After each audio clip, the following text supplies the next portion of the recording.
हरे कृष्णा, जय श्री हरि। ओम नमः शिवाय। आप सभी को बरुथिनी एकादशी की हार्दिक शुभकामनाएं। वैशाख मास की कृष्ण पक्ष में आने वाली एकादशी का नाम बरुथिनी एकादशी है और शास्त्रों में इस बात का वर्णन मिलता है कि बरुथिनी एकादशी के बारे में स्वयं भगवान श्री कृष्ण ने धर्मराज युधिष्ठिर को इसके महत्व के बारे में बताया था। कहा जाता है कि इस व्रत को जो भी सच्चे मन से करता है उसे मृत्यु के अंत में वैकुंठ धाम की प्राप्ति होती है। व्यक्ति को सुख सौभाग्य की प्राप्ति होती है। जाने अनजाने में किए गए सभी पापों से मुक्ति मिलती है। मन को भी शांति और सुकून मिलता है। इस दिन भगवान विष्णु जी को तुलसी मिश्रित जल अर्पित करने से घर में लक्ष्मी का आगमन होता है और भगवान विष्णु जी की कृपा भी प्राप्त होती है। आज की इस वीडियो में आप सुनेंगे बरुथिनी एकादशी व्रत की कथा, एकादशी माता की कथा और आरती। एक समय धर्मराज युधिष्ठिर ने हाथ जोड़कर भगवान श्री कृष्ण से कहा, हे भगवान, वैशाख मास के कृष्ण पक्ष की एकादशी का क्या नाम है और उसकी क्या विधि है? उसको करने से किस फल की प्राप्ति होती है? हे प्रभु, यह सब आप मुझे विस्तार पूर्वक कहिए। तब भगवान श्री कृष्ण ने इस प्रकार धर्मराज युधिष्ठिर से कहने लगे, हे युधिष्ठिर, इस एकादशी का नाम बरुथिनी एकादशी है। यह सौभाग्य देने वाली है और सभी पापों को नष्ट करने वाली और अंत में मोक्ष प्रदान करने वाली है। इस व्रत को अगर कोई भी अभागिनी स्त्री करे तो उसे सौभाग्य मिलता है और इस व्रत के प्रभाव से राजा मानधाता को भी स्वर्ग की प्राप्ति हुई थी। बरुथिनी एकादशी का फल 1000 वर्ष तक तपस्या करने के बराबर होता है। 1000 क्या, इसका 10,000 वर्ष तपस्या करने तक का फल भी प्राप्त होता है। कुरुक्षेत्र में सूर्य ग्रहण के समय 1,00,000 बार स्वर्ण दान करने से जो फल प्राप्त होता है वही फल बरुथिनी एकादशी का व्रत करने से मिलता है। बरुथिनी एकादशी के व्रत को करने से मनुष्य को इस लोक में सुख भोग करके परलोक में स्वर्ग को प्राप्त हो जाता है। और शास्त्रों में कहा गया है कि हाथी का दान, घोड़े का दान, तिल के दान से स्वर्ण दान तथा स्वर्ण के दान से अन्न का दान श्रेष्ठ है। अन्न के दान के बराबर कोई दान नहीं होता। अन्न दान से देवता, पितृ और मनुष्य तीनों की तृप्ति होती है। शास्त्रों में इसको कन्यादान के बराबर माना गया है। बरुथिनी एकादशी के व्रत से अन्नदान और कन्यादान दोनों के योग्य बराबर फल प्राप्त होता है। जो मनुष्य लोभ के वश होकर कन्या का धन लेते हैं वो प्रलय काल तक नरक में वास करते हैं। उनको अगले जन्म में विलास का जन्म भोगना पड़ता है। जो मनुष्य प्रेम एवं धन सहित कन्या को दान करते हैं उन्हें पुण्य को चित्रगुप्त भी लिखने में असमर्थ है। जो मनुष्य इस बरुथिनी एकादशी का व्रत करते हैं उनको कन्यादान का फल मिलता है। मधु अर्थात शहद का सेवन करना, दूसरों की बुराई करना, दूसरी बार भोजन करना और झूठ बोलना, चोरी, पाप या क्रोध करना, यह सब इस व्रत में वर्जित माना जाता है। व्रत रखने वाले भक्तों को इस दिन जुआ भी नहीं खेलना चाहिए। इस दिन पान खाना, दातून करना, दूसरों की निंदा करना तथा चुगली करना, पापी मनुष्यों के साथ बातचीत करना, यह सब त्याग देना चाहिए। उस दिन क्रोध और गुस्सा को नहीं करना चाहिए। और युधिष्ठिर कहते हैं, हे राजन, जो मनुष्य विधिवत इस एकादशी का व्रत करता है उनको स्वर्ग लोक की प्राप्ति होती है। इसलिए प्रत्येक मनुष्य को यह व्रत अवश्य करना चाहिए तथा पापों से डरना चाहिए। इस व्रत के माहात्म्य को पढ़ने और सुनने मात्र से 1000 गोदान का फल मिलता है। इसका फल गंगा स्नान के फल से भी अधिक होता है। अब हे युधिष्ठिर, मैं तुम्हें बरुथिनी एकादशी की कथा सुनाता हूँ तो तुम ध्यान पूर्वक सुनो। प्राचीन काल में मानधाता या हंसी नाम का एक राजा राज करता था, जो नर्मदा नदी के तट पर राज करता था। वह एक तपस्वी और दानशील राजा था। राजा की रुचि हमेशा धार्मिक कार्यों में लगी रहती थी, साथ ही वह हमेशा पूजा पाठ में लीन रहते थे, प्रभु की भक्ति किया करते थे। एक दिन वह राजा जंगल में तपस्या करने के लिए चला गया। वह जंगल में एक स्थान पर बैठकर कठिन तप करने लगा। तभी अचानक वहां एक जंगली भालू आया और वह राजा मानधाता के पैर को चबाने लगा, लेकिन राजा को बिल्कुल भय नहीं लगा और वह अविरल अपनी तपस्या में लीन रहा। अब भालू राजा को घसीटने लगा और जंगल के अंदर लेकर चला गया। भालू के इस व्यवहार से राजा बहुत डर गया था। उसने मन ही मन भगवान श्री हरि विष्णु से रक्षा करने की प्रार्थना करी। अपनी भक्ति की पुकार सुनाकर भगवान श्री हरि विष्णु को तुरंत प्रकट कर लिया। उस भालू को मारकर के राजा के प्राण बचाए। भालू ने तब तक राजा का एक पैर बुरी तरह चबाकर खा लिया था, जिसके कारण राजा को बहुत दर्द हो रहा था। अपने भक्त को दुखी देखकर भगवान विष्णु ने उससे कहा, वत्स, तुम दुखी मत हो, इसका एक उपाय है। तुम मथुरा जाओ और वहां आने वाली वरुथनी एकादशी का व्रत रखकर मेरे 12 अवतार मूर्ति की आराधना कर और तपस्या करना। उस व्रत के प्रभाव से तुम फिर से पहले जैसे सुदृढ़ और सुंदर अंगों वाले हो जाओगे। तुम्हारे पूर्व जन्मों के पाप कर्म के कारण ही भालू ने तुम्हारे पैर को खा लिया है। भगवान श्री हरि की ऐसी बातें सुनकर राजा ने हाथ जोड़कर भगवान को प्रणाम किया और फिर मथुरा जाकर श्रद्धा पूर्वक वरुथा एकादशी का व्रत सच्ची श्रद्धा और निष्ठा के साथ किया। वहां पर उसने 12 अवतार मूर्ति विधि विधान से पूजा की और फलाहार कर व्रत किया। वरुथनी एकादशी व्रत के प्रभाव से राजा फिर से सुंदर और संपूर्ण अंग वाला हो गया।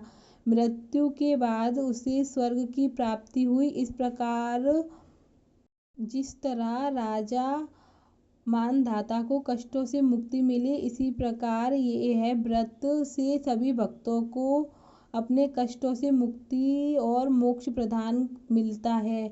धर्मराज जी को वरुथनी एकादशी व्रत की कथा सुनकर भगवान श्री कृष्ण मौन हो गए। इस प्रकार कथा का सार यह है कि सौभाग्य का आधार संयम है। हर प्रकार संयम रखने से मनुष्य के सुख और सौभाग्य में वृद्धि होती है।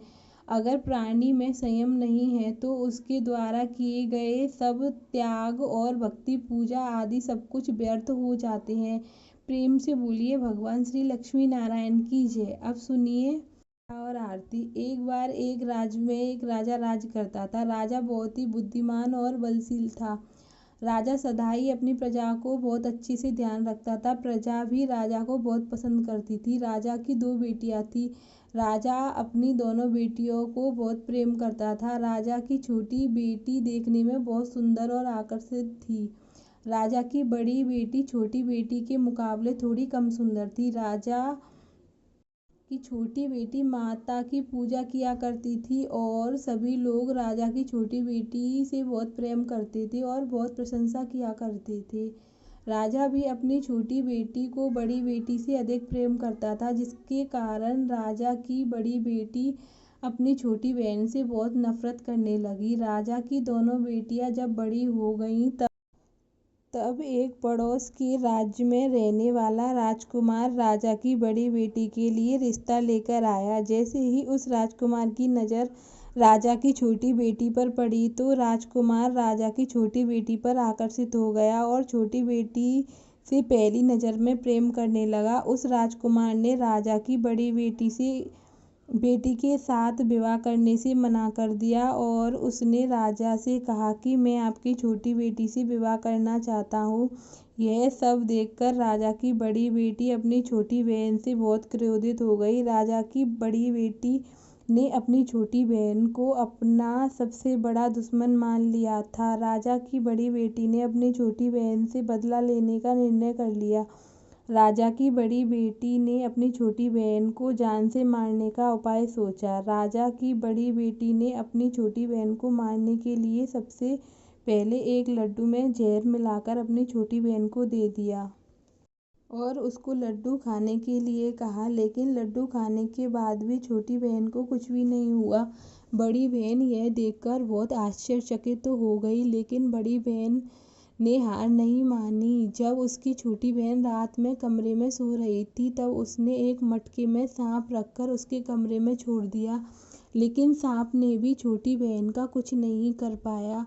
जिसके बाद बड़ी बहन ने अपनी छोटी बहन से कहा कि चलो हम लोग कुएं में से पानी भर लाते हैं, जिसके लिए वह अपनी छोटी बहन को पानी भरने के बहाने कुएं के पास ले गई और उसने अपनी छोटी बहन को कुएं में धक्का दे दिया। लेकिन छोटी बहन को तब भी कुछ नहीं हुआ, क्योंकि हर बार ग्यारस माता उसकी रक्षा कर देती थी। उधर बड़ी बहन अपने सारे प्रयासों के बाद भी असफल हो रही थी, जिससे वह बहुत क्रोधित हो गई। फिर उसने अपनी छोटी बहन के पास जाकर उससे प्रश्न किया कि मेरी छोटी बहन, क्या तुमको पता है कि भगवान ने सबको मृत्यु एक निश्चित समय पर लिखी है, और कैसे तुम्हारी या मेरी मृत्यु होगी, क्या यह तुम जानती हो? तब छोटी बहन ने अपनी बड़ी बहन को बताया कि हाँ दीदी, मैं तो जानती हूँ मेरी मृत्यु कैसे होगी। छोटी बहन से यह सब बातें सुनकर बड़ी बहन मन ही मन बहुत प्रसन्न होने लगी और उसने अपनी छोटी बहन से कहा कि तो तुम मुझे अपनी मृत्यु का राज बताओ। तब छोटी बहन ने अपनी बड़ी बहन से कहा कि मेरी मृत्यु तो एक तोते में है, जो तोते के गले में एक हार है और उससे मेरी मृत्यु होगी। जब तक कोई भी व्यक्ति तोते को मार उसे हार को अपने गले में पहनेगा तो मैं मूर्छित हो जाऊंगी, और जैसे ही उस हार को अपने गले से उतारेगा तो मैं वापस जीवित हो जाऊंगी।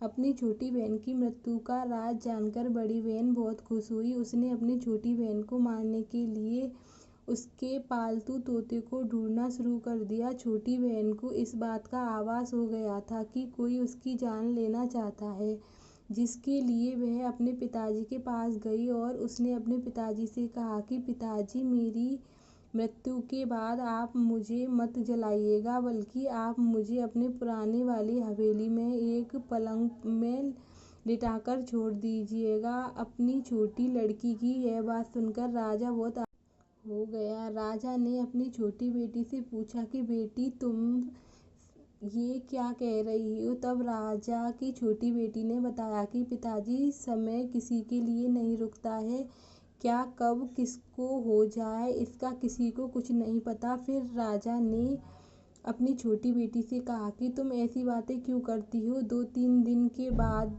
तो तुम्हारा विवाह है। लेकिन छोटी बेटी ने अपने पिताजी को ऐसा करने पर मजबूर कर दिया। उसने वचन ले लिया। राजा ने अपनी बेटी की बात स्वीकार कर ली और 2-3 दिन के बाद जब शादी का समय आया, तब राजकुमार बारात लेकर राजा के घर आया और राजकुमार और राजा की छोटी बेटी का विवाह शुरू हुआ। जैसे ही राजा की छोटी बेटी राजकुमार के साथ फेरे लेना शुरू करी, तभी बड़ी बहन अपनी छोटी बहन के कमरे में जाकर उसके तोते को पकड़ लेती है और उसकी जान से मार देती है। तोते के गले में जो हार था उसे अपने गले में धारण कर लेती है। जैसे ही बड़ी बहन उस हार को गले में धारण करती है, उधर छोटी बहन फेरे ले पाती ही नहीं है, वहीं बेहोश होकर गिर जाती है। जिसके बाद राजा ने बड़े बड़े दर्द हकीमों को बुलाया और अपनी छोटी बेटी का इलाज करने के लिए कहा। राजा की बात सुनकर जब वैद्य ने छोटी बेटी को देखा, तो राजा को बताया कि आपकी बेटी तो जीवित ही नहीं है, ना ही मरी है। ऐसा मैं पहली बार देख रहा हूँ। राजा ने वैद्य हकीम को यह बात बाहर बताने से मना कर दिया और उसने कहा कि अगर तुमने यह बात किसी को बताई तो तुम्हें फांसी की सजा दे देंगे। राजा ने अपनी छोटी बेटी को पुराने महल में जाकर एक पलंग पर लेटा दिया। वहाँ पर कुछ सैनिकों को तैनात कर दिया। इसके बाद राजा वापस अपने महल पर आ गया। राजा ने बड़ी बेटी अपने पिताजी के पास आई और कहने लगी, पिताजी, अगर यह शादी संपन्न नहीं हुई तो आपकी इज्जत का क्या होगा? आप कहें तो मैं आपकी इज्जत बचाने के लिए राजकुमार से शादी करने के लिए तैयार हूँ। जिसके बाद राजा ने अपनी बड़ी बेटी की बात मान ली और राजा ने बड़ी बेटी को छोटी बेटी के कपड़े पहनाकर मंडप में भेज दिया।